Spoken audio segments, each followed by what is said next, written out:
अमृतमय सुन जिनकी मूर्ति ब्रह्म को धारती नील की जय। मूर्ति ब्रह्म को।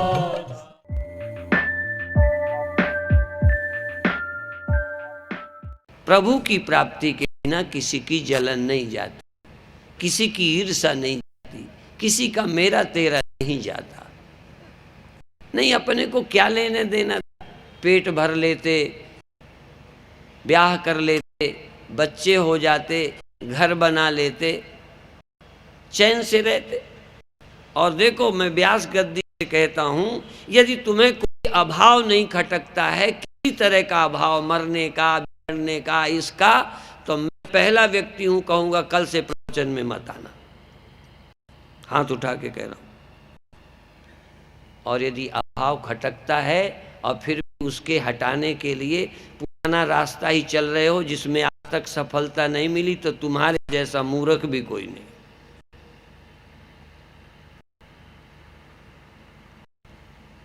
जिस दवा को 100 बार आजमा लिया वो खाए जा रहे हो। जिनको पाके देख लिया कि तृप्ति नहीं होती, उसमें लगे पड़े हो, वैराग्य नहीं हुआ।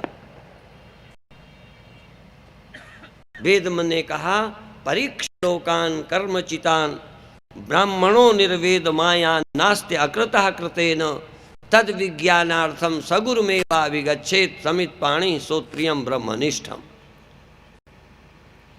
देख लो, करके देख लो, पाके देख लो, जो कसर रहेगी वो भी कर लो। और यदि समझ में आ जाए कि बाहर भटकने से, बाहर कुछ पा लेने से भीतर कुछ नहीं मिलता, केवल एक फीलिंग मिलती है। थोड़ा धन मिला, धन बाहर है, चित्त में उसका प्रभाव पड़ा धन का, थोड़ा सा धनी हो गए। पर धन के प्रभाव से धनी होने वाले धन के अभाव से निर्धन भी तो होते हैं। तो क्या तुम्हारा धनी होना तुम पर निर्भर है? क्या तुम्हारा बड़ा होना तुम पर निर्भर है? क्या तुम्हारा सुखी होना तुम पर निर्भर है? तुम तो गुलाम हो गए। तुम्हारा सुखी होना तुम पर निर्भर नहीं, तुम्हारा बड़ा होना तुम पर निर्भर नहीं। जो दूसरे पर निर्भर है वो स्वतंत्र कैसे है? वो तो पराधीन है, गुलाम है। यदि कोई स्वतंत्र है तो जो अपनी किसी चीज के लिए, रोटी के लिए यदि हम गुलाम हों तो वो गुलाम नहीं। यदि मुझे रोटी, पेट भरने को रोटी, हाँ, रोटी का गुलाम मैं भी हूँ। व्यास गद्दी में बैठा रोटी का गुलाम हूँ, ठंडी में कपड़े का गुलाम हूँ। ये गुलामी नहीं है। गुलामी है कि मैं अपने बड़े होने के लिए दूसरे के गुलाम हूँ। दूसरे के प्रमाण पत्र चाहिए, मेरे बड़े होने को भी कुछ चीज़ें चाहिए। और जिसको बड़े होने के लिए कुछ नहीं चाहिए, फिर मैं कह रहा हूँ मोहर लगाकर, तुमको वेद आते हैं कि नहीं, मंत्र आते हैं कि नहीं, ध्यान लगा कि नहीं, समाधि लगी कि नहीं, मैं दावे से कहता हूँ जिसको बड़ा होने के लिए कुछ नहीं चाहिए वो ब्रह्मज्ञानी है। तुम इतने बड़े अनुभव करो कि तुमसे कोई बड़ा है नहीं, और बड़ा होने के लिए कुछ चाहिए नहीं, और बड़ा होने के लिए कुछ चला जाए तो मैं छोटा हो जाने वाला नहीं। यदि ऐसी समझ है तो आप ब्रह्मज्ञानी हो, आत्मज्ञानी हो। भले तुमको ज़्यादा तर्क वितर्क नहीं आता, और अपने सुखी होने के लिए किसी पड़ोसी कोई समस्या नहीं। ये कितना बड़ा है, कितना है, इससे मेरा सुखी होने का संबंध नहीं। आप तो दुखी भी हो ना। देखो, तुम इतने गलत हो कि तुम सुखी भी हो। तुम दुखी भी हो, दुखी दोनों सुनाऊंगा। तुम दुखी भी हो, पर पड़ोसी थोड़ा तुमसे ज़्यादा दुखी है तो तुम थोड़ा सुखी हो जाते हो। माने सुखी होना भी तुम पर निर्भर, पड़ोसी का गरीब होना ही तुम्हारा सुख है। पड़ोसी की पराजय मेरी जीत है। एक पार्टी हारे तो मैं जीतूं। भाई तुम मरो तो मैं जीऊं, मेरे जीने के लिए तुम मरो, ये कोई जीवन हुआ?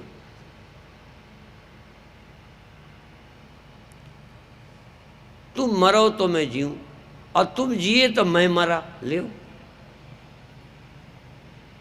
यदि तुम बड़े हो गए तो मैं छोटा हो गया। मेरा बड़प्पन भी मेरे पर निर्भर नहीं, मैं बड़ा था, पड़ोसी का बड़प्पन ने मुझे छोटा कर दिया। मुझे छोटा होने के लिए पड़ोसी काफ़ी है। मैं कितना पराधीन हूँ। शायद इस पराधीनता को साधु भी कोई समझता हो तो समझता हो। आप ये मत समझना कि लाल कपड़े में सब समझदार होते हैं। मैंने सुना है कि काबुल में घोड़े ही नहीं होते, शायद गधा भी होते हैं क्या? सुना है मैंने, होते कि नहीं होते। तो आप क्या समझते हो? घर छोड़े वाले में सब समझदार होते हैं, मूर्ख नहीं होते।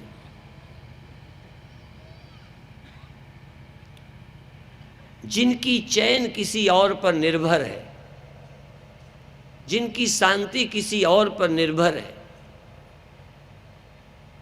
वो क्या ज्ञानी है, क्या जागा है, क्या आध्यात्मिक है।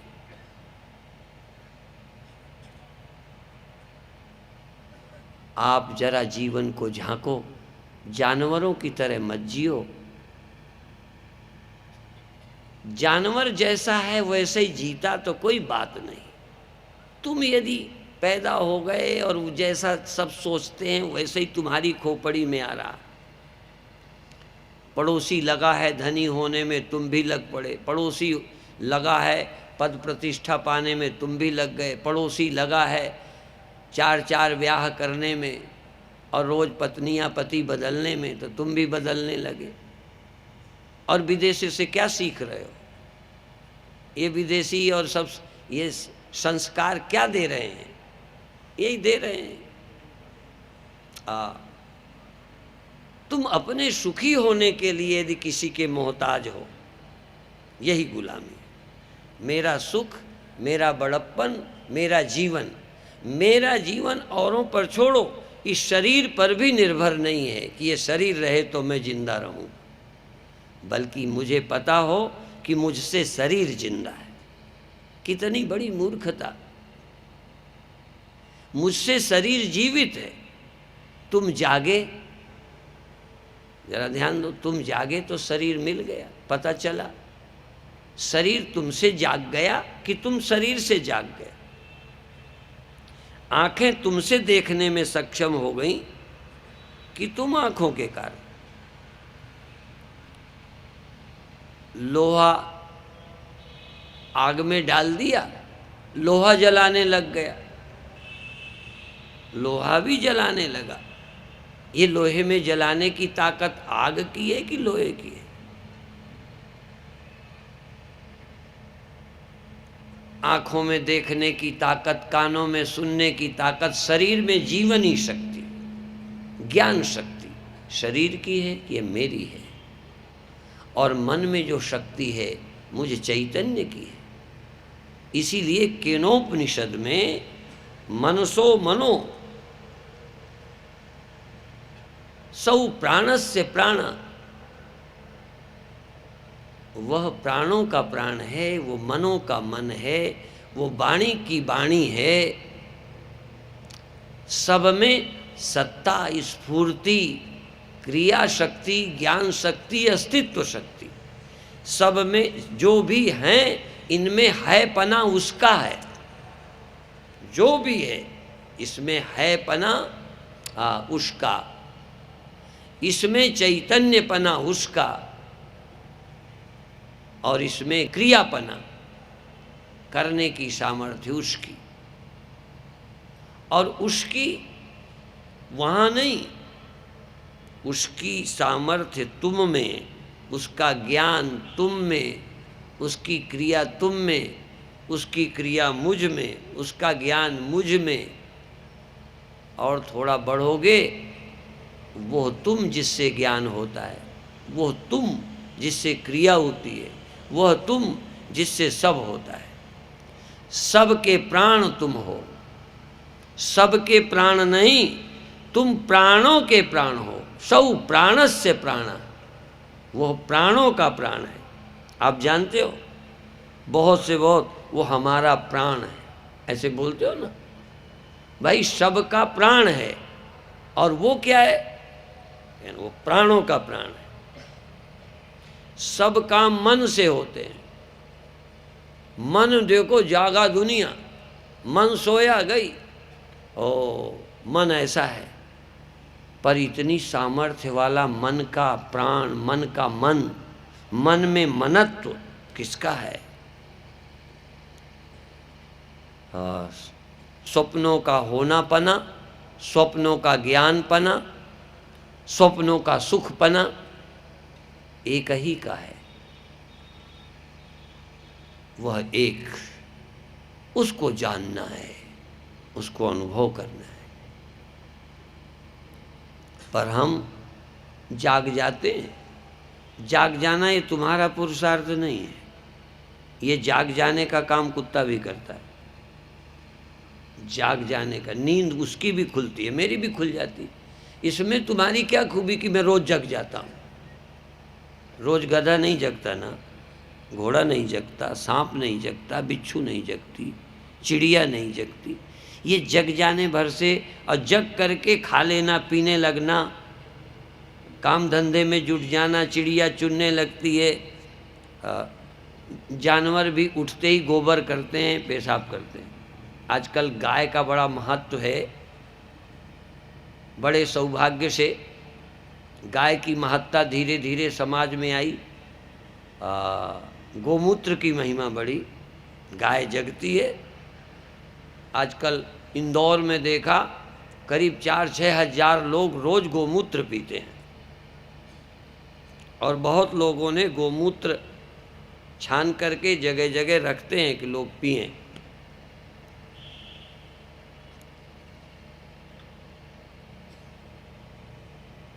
तो गाय जिनका गोमूत्र लेना है, जानते हो, सुबह तैयार खड़े रहो। जो कोई को विशेष रोग होता है, गोमूत्र लेना होता है, तो वो सुबह जाते हैं। ये तो गाय अपने तैयार रहो, जब उठे तब लगा दो, उठते ही करेगी। उसको बीड़ी सिगरेट पी के नहीं जाना पड़ता। हाँ, कई को तो, आदमियों को तो बिना बीड़ी सिगरेट के उतरती ही नहीं। भाई गाय की उतर जाती है, खड़ी होगी, गोमूत्र करेगी और गोबर करेगी। लेना है ले लो। और ये तक है कि जैसे तुमने बीड़ी लगाई, तुमको शौच नहीं जाने की आदत है ना, तो तुमने जलाई तो तुरंत बाथरूम खाली चाहिए, नहीं ना, फिर लग जाती है वो। जहाँ तुमने यूँ किया तो अंदर जाओ। हमारी गाय को ये है कि तुम्हें चाहिए तो बैठी हो, सुबह उठा दो, बस वो उठी, समझो यही उसकी बीड़ी है, यही सिगरेट है। उठा दिया कि तुरंत ही उसने मूतना शुरू कर दिया। बात समझ में आ गई नहीं? हाँ, तो ये बताना था इतनी देर। गाय की महिमा के साथ बताना ये है कि वो उठते ही उसको लग जाती है। फिर बच्चे की याद करती है दूध पिलाने की। अर्थात जग जाने पर कुछ प्रवृत्तियां पशु को भी होती हैं, तो जग जाना और प्रवृत्तियां सहज होने लगना, इसमें तुम्हारा पुरुषार्थ और नींद आ जाती है। जग के यदि गाय चारा खाती है तो पुरुषार्थ ही है ना। सुअर बाड़े से खुलते हैं ना, वाल्मीकियों से पूछना, वो पत्थर लगा देते हैं, अंदर बाड़े में बंद कर देते हैं। जरा सा पत्थर खिसकाओ, फिर इतनी तेजी से भागते हैं भंडारे की तरफ। लंगर चलता है जिधर गांव में, गांव के बाहर उनका लंगर है। गांव वाले, अब तुम तो ऐसे आदमी हो गए कि तुम्हारे यहाँ तो सुअर भी अब नहीं जी सकते, गिद्ध मर गए। क्योंकि जानवर जब मरते थे, बाहर पड़े होते थे, तो गिद्ध जीवित रहते थे। अब जब बाहर पटकते नहीं, तुम ही खा जाओगे, तो गिद्ध मरेंगे। गिद्ध मर गए। गिद्ध देखने को नहीं मिलते, कितने उड़ते थे, गिद्ध मर गए। कुछ दिनों में कोई लोग पाल लेंगे ना सुअर, तो पलेंगे, अपने आप तो अब सुअर भी मर जाने वाले, क्योंकि तुम सब फ्लश में जाने लगे। अब सुअर क्या खाएंगे, फ्लश में घुसेंगे क्या, मर ही जाएंगे। बैल मर जाएंगे, ट्रैक्टर से काम लेने लगे, बैल की जरूरत खत्म हो गई, ट्रैक्टरों ने बैल मार दिए, तुम्हें जरूरत ही नहीं। और ये मशीनों ने चारा खत्म कर दिया, वहीं काटो वहीं आग लगा दो, भूसा ही खत्म कर दिया साइंस ने, तो गाय मर जाएंगी। फिर गोमूत्र तुम्हारा कहाँ से आएगा, ऊपर से टपकेगा। तो जानवर उठ करके सहज तुम्हारी तरह ही काम करने लगता है, जो उसकी ज़रूरतें पूरी करता है। और इसका ये अर्थ भी नहीं कि उठ के ज़रूरतें पूरी मत करो, ये भी अर्थ नहीं है, पर केवल ज़रूरतें पूरी करते रहे। और मन जिस लिए तुम यहाँ आए हो, तुम जिस लिए जन्म लिया है, उसको नहीं खोजा, तो तुम्हारा जन्म भी सुअर कुत्ते का ही जन्म है। बुरा नहीं मानना। कई बार लोग मुझे बाद में भी समझाते हैं कि कई लोगों को बड़ा अपमान लगता है, जरा सुअर कुत्ता ना कहा करो। तो हमने कहा सुअर कुत्ते से कुछ विशेषता करने लग जाए तो मैं नहीं कहूँगा। कोई जो विशेषता है, विशेषता, भाई उठ के खाना ये कोई विशेषता है? उठ करके दुकान चले जाना, उठ करके किचन में चले जाना, उठ के शौचालय चले जाना, और समय पर पुत्र पैदा कर देना, भाई कुत्ता बिल्ली इसे तो करते ही करते हैं। तुम मनुष्य होकर तुमने खास क्या काम किया, मुझे बताओ। इसलिए जो नर नारायण का स्मरण नहीं करता, वो पशुओं की ही तरह है। एक ही पुरुषार्थ है। यद्यपि एक और भी मानते हैं अर्थ धर्म काम मोक्ष में, कि पशु ने कोई कुआं नहीं बनाया, पशु ने कोई रोशनी की अपनी व्यवस्था नहीं की, पशु ने कोई खेती बोकर अपने चारे का इंतजाम नहीं किया, वो बिल्कुल प्रकृति पर निर्भर है। मनुष्य के दो पुरुषार्थ, श्रेय और प्रेय, सुन लो। प्रेय, धनी बनना, बिल्डिंग बनाना, सुख के साधन जुटाना, ऐसी व्यवस्था करना कि गर्मियों में भी हरी सब्जी मिले, ये सब प्रेय है। प्रेय, ज्यादा दिन जवान रह जाएं और सुख भोगे, ये है प्रेय। हीटर कूलर लगा लेना कि प्रकृति हमें सता न पावे, ये है प्रेय। लेकिन मृत्यु भी हमारी न सताए, जन्म भी मेरा तेरा भी न सताए।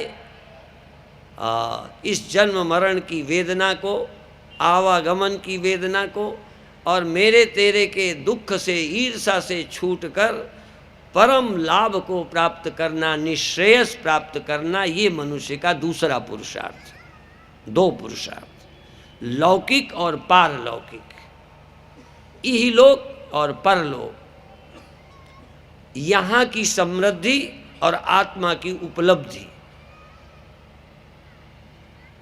आत्मा की उपलब्धि करना,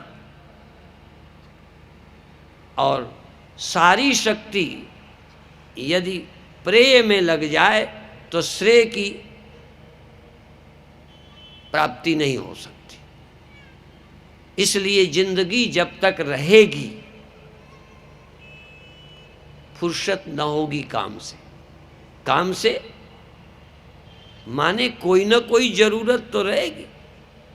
काम से फुर्सत नहीं होगी जब तक जिंदगी रहेगी, खाना पड़ेगा, पहनना पड़ेगा, मकान में रहना पड़ेगा, फुर्सत नहीं मिलनी और बढ़ाने का मन करेगा। इसलिए साईं इतना दीजिए जामे कुटुंब समाए, मैं भी भूखा ना रहूं, अतिथि ना भूखा जाए। जिंदगी जब तक रहेगी फुर्सत ना होगी काम से, कुछ समय ऐसा निकालो। मेहमान के यहाँ जाना है, रिश्ते में जाना है, और किसी काम में जाना है, तो समय निकालते हो कि नहीं? चलो और छोड़ो, गंगा नहाने जाना है, टाइम निकाला ही लेते हो। मित्र दोस्त से मिलना है, टाइम निकाल लेते हो। भगवान के मिलने का टाइम निकलेगा कि नहीं? कहने लगे वही मिल जाए तो मिल जाए, हमें उसकी जरूरत नहीं।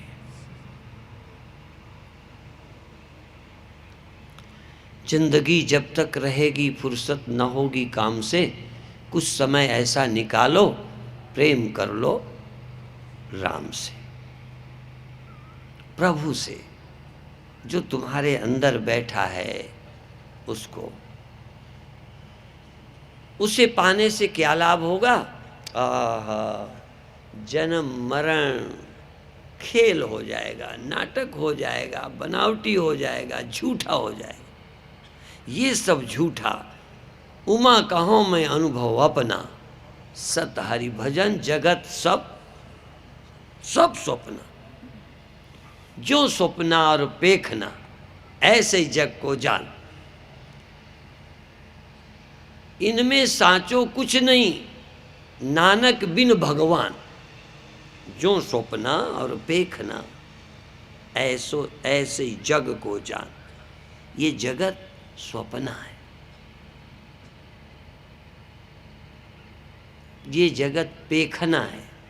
जग पेखन तुम देखन हारे, विधि हरि शंभु नचावन हारे, तेऊ न जाने मरम तुम्हारा। देखो, जग पेखन, ये इसे राम के लिए शायद बोला है, पर ये किसी के लिए भी हो सकता है। जग पेखन तुम देखन हारे, विधि हरि शंभु नचावन हारे। जो इस दुनिया को नचाते हैं ब्रह्मा विष्णु महेश, तेऊ न जाने मरम तुम्हारा, तेऊ न जाने मरम तुम्हारा, और तुम्हें को जानन हारा। आहा, तुमको ब्रह्मा विष्णु भी नहीं जाने। वहां राम में लगा लो, या यूं कहो, जिसको कोई नहीं जान सकता, जिसको ब्रह्मा विष्णु भी नहीं जानते, जिसको हम भी नहीं जानते, तुम भी नहीं जानते, बल्कि हम तुम सबको जो जानता है। ये हम और तुम और ये दुनिया को जानते, ये करते। उसको कौन जानता है? कहन वही जानता है सबको। एनेदम सर्वम भी जानाति, तम केन भी जानी यार। जिससे सब जाना जा रहा है, उसको तुम जानना चाहते हो। कहना फिर आए काहे को हैं? कहते हैं आए हो जिससे सब जाना जाता है, वो तुम हो। तुम जाने जाते हो या जानते हो? अब बस जिसको कोई नहीं जानता, बल्कि मैं, परमानंद, बुद्धि, स्वप्ना, ये भी जिससे जाने जाते हैं, वो जो किसी से जाना नहीं जाता, जो ब्रह्मा को भी जानता है। ब्रह्मा जिससे उपजता है, विष्णु जिससे उपजते हैं, शंकर जिससे उपजते हैं, हम तुम जिससे उपजते हैं, वो कितने?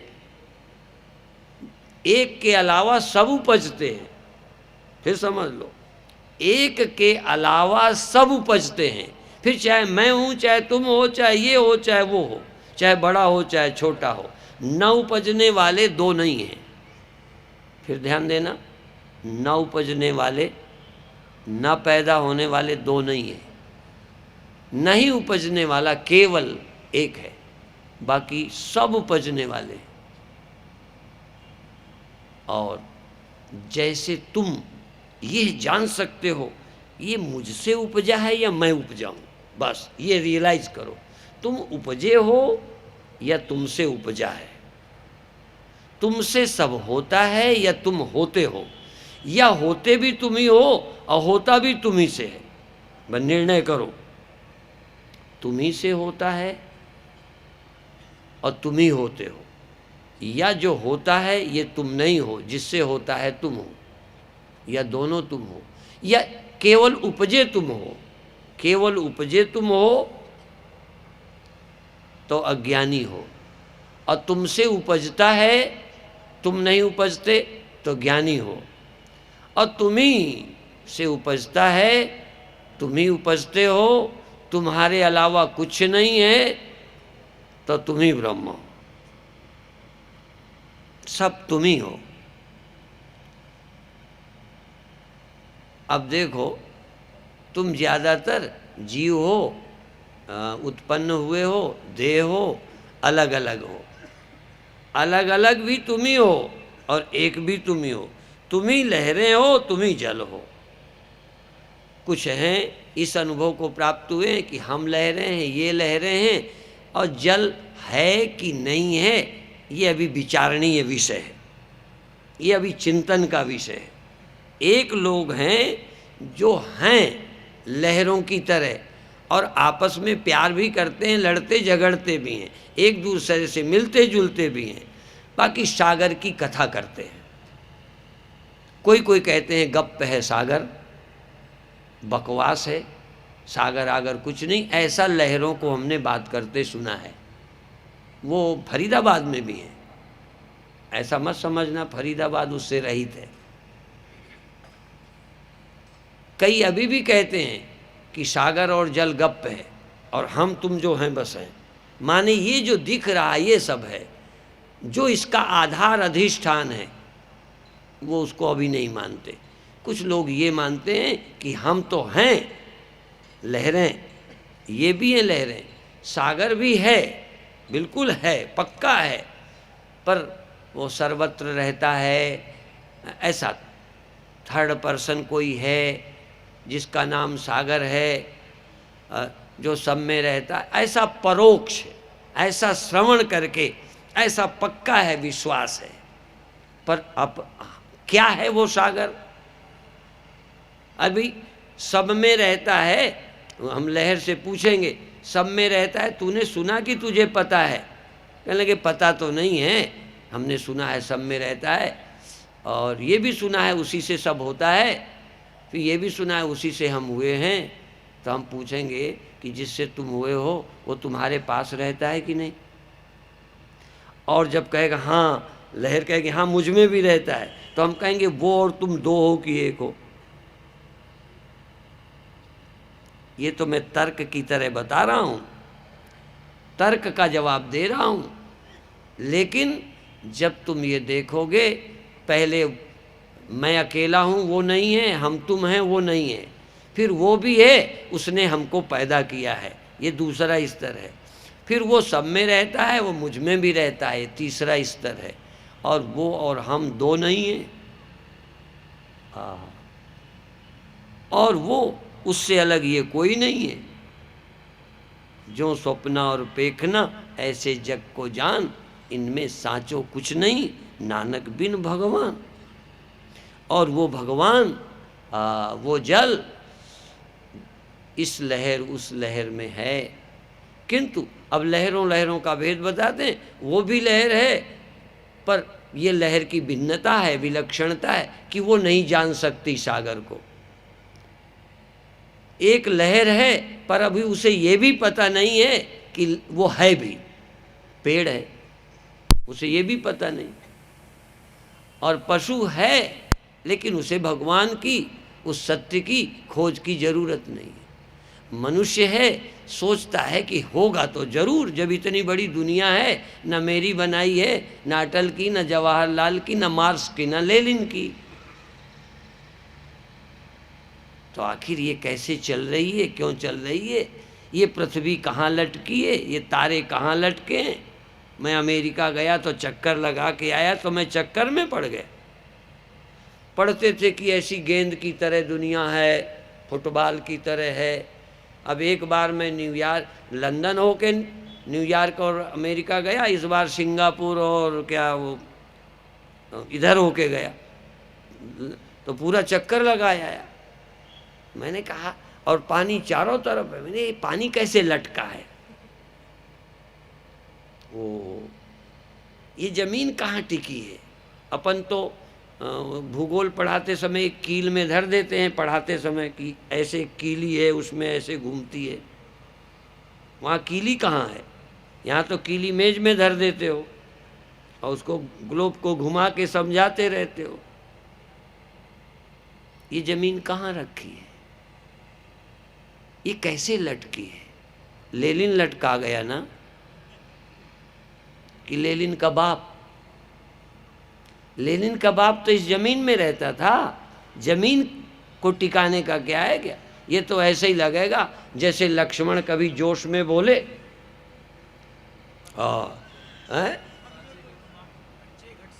हाँ, लक्ष्मण कहते हैं क्यों कुंदक के समान मैं इसको उठा लूं और कच्चे घड़े के समान पृथ्वी को फोड़ दूं। तो कई लोग शंका करते हैं कि लक्ष्मण जी तुम खड़े कहाँ हो गए जब उठा के पटकोगे, अब फोड़ोगे तो घड़ा उठा के जमीन में पटकते हो, पृथ्वी को कहाँ पटकोगे, अपने सिर पे।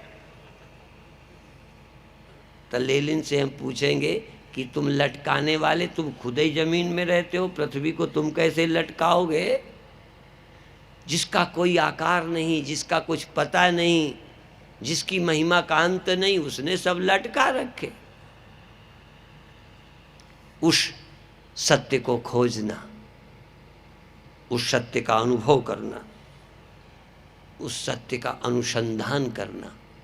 और जब सबको उसने, सब उससे ही हुआ है, तो वो मुझे यहाँ नहीं मिल जाएगा। जब सब लहरें उसी जल की हैं तो वो जल वहाँ मिलेगा कि यहाँ मिलेगा। और लहर में जल मिलेगा तो उस मिलने वाली लहर से जल में भिन्नता क्या होगी, जरा खोजो तो। जब लहर ने जल पाया तो लहर क्या निकली और पानी क्या निकला, और उन दोनों में भेद क्या निकला। भेद भ्रम है या भेद है। भेद भ्रम है। मेरे में और परमात्मा में अलगाव, ये सबसे बड़ा भ्रम है। मैं परमात्मा से जुदा हूं, इससे ज्यादा मूर्खता और कोई नहीं। सबसे बड़ा धरती का यदि झूठ है तो लहर का ये दावा कि मैं बिना जल की हूं और जल से मैं भिन्न हूं, मैं स्वतंत्र हूं, जल सेपरेट, मैं सेपरेट, मैं अलग कुछ हूं, ब्रह्म अलग कुछ है। इससे ज्यादा झूठ और भ्रम कोई हो नहीं सकता। और मैं ब्रह्म हूं कहना कि नहीं, मैं कहता, जिस दिन समझ में आएगा मैं ब्रह्म हूं, इससे ज्यादा सच्चाई किसी प्रवचन में, किसी ग्रंथ में, किसी धर्म में नहीं हो सकती। यदि अंतिम सत्य है, सुप्रीम ट्रूथ, अंतिम सत्य, वेदांत, आखिरी यदि कोई बात है, तो तुम अभी आदमी बने रहो, आगे जीव हो जाओ, धर्मात्मा बन जाओ, जन्म सुधार लो। लेकिन सच्चाई जब जानोगे तो तुम ब्रह्म और ब्रह्मै वेदम सर्वम, तुम ब्रह्म और ब्रह्म के सिवा कुछ नहीं। बाकी सब नहीं का ये अर्थ नहीं है कि ज्ञान के बाद ये नजर ही नहीं आता। जिस लहर को मैं जल हूँ पता चला, लहरें मिट नहीं गईं। तत्व दृष्टि, जल दृष्टि से एक भी लहर नहीं है, जल दृष्टि से केवल जल है। और प्रतीति दृष्टि से सब ज्यों की आहा। इसी तरह ये है फरीदाबाद, इसी तरह भारत, इसी तरह अमेरिका, इसी तरह जमीन आसमान सब दिखते रहेंगे, सब दिखते रहेंगे। वैज्ञानिक ने खोज लिया कि पृथ्वी कुछ नहीं है, एनर्जी है, पदार्थ है ही नहीं। खोज लिया, पर उस वैज्ञानिक ने जिसने खोजा वो अभी भी जमीन पे चलता है, अभी भी सागर है, और अभी भी वैज्ञानिक को डाल दो तो डूब के मर जाएगा। पर खोज में एनर्जी के सिवा कुछ पदार्थ नहीं है। ऐसे ही ज्ञानी की समझ और अनुभूति में जगत नाम का कोई पदार्थ नहीं है, ब्रह्म ही है, लेकिन दिखता है, सब रहता है, चलता है। और फिर भी एक आश्चर्य, एक अनुभव, और ये जब मिटेगा तो उसे कोई चिंता नहीं, क्योंकि मालूम है कि ये वास्तविक है ही नहीं। यदि घड़े का दिखना बंद हो जाए, लहर मिट जाए, घड़ा टूट जाए, तो सत्य कितना समाप्त हुआ। ये दिख जाने वाला, बन जाने वाला, पैदा हो जाने वाला, मिट जाने वाला, बदल जाने वाला, ये केवल प्रतीति मात्र है, केवल स्वप्न है, केवल माया मात्र है। ये सृष्टि है, सृष्टि है, ये रचना है, ये रचयिता इसमें विद्यमान है। रचयिता की एग्जिस्टेंस है, पर रचयिता है तो रच कर दिखाता है और सब सत्य दिखता है। रचने वाले ने रचा इसीलिए है कि वो ऐसे ही दिख जाए। एक सोनार जब गहना बनाता है तो जैसा बनाता तैसे ही दिखता है और वैसे ही उन अंगों में पहना जाता है। लोहार जब बनाता है तो जो बनाता है उसी काम आता है। सुई बनाता है, सीने के काम आती है। हल में वो कुशिया लगाता है, वो ज़मीन की पुलाई करने में काम आता है। वो एक चौड़ा बनाता है, वो दूसरे ढंग से चलता है। जैसा बनाता है, जिस प्रयोजन से वही काम करता है। बना लोहे का लोहा रहता है। अच्छा, यदि वो काम आने लग जाए तो लोहा नहीं न रहता। घड़ा यदि पानी भरने के काम आ जाए तो मिट्टी नहीं है ना। यदि कोई पदार्थ बन जाए और काम आने लग जाए तो एनर्जी पदार्थ बनकर दिखने लगी, इससे क्या फर्क पड़ गया। इसलिए अस्ति भांति प्रिय ब्रह्म है, नाम रूप संसार लग तू आत्म रूप को हो तत्काल निहाल। ये नाम रूप अस्ति भाति प्रियम रूपम नाम रूपम सपंचकम। अस्ति भाति प्रियम रूपम नाम रूप सपंचकम आद्यम त्रयम ब्रह्म रूपम जगद रूपम ततोद्वयम।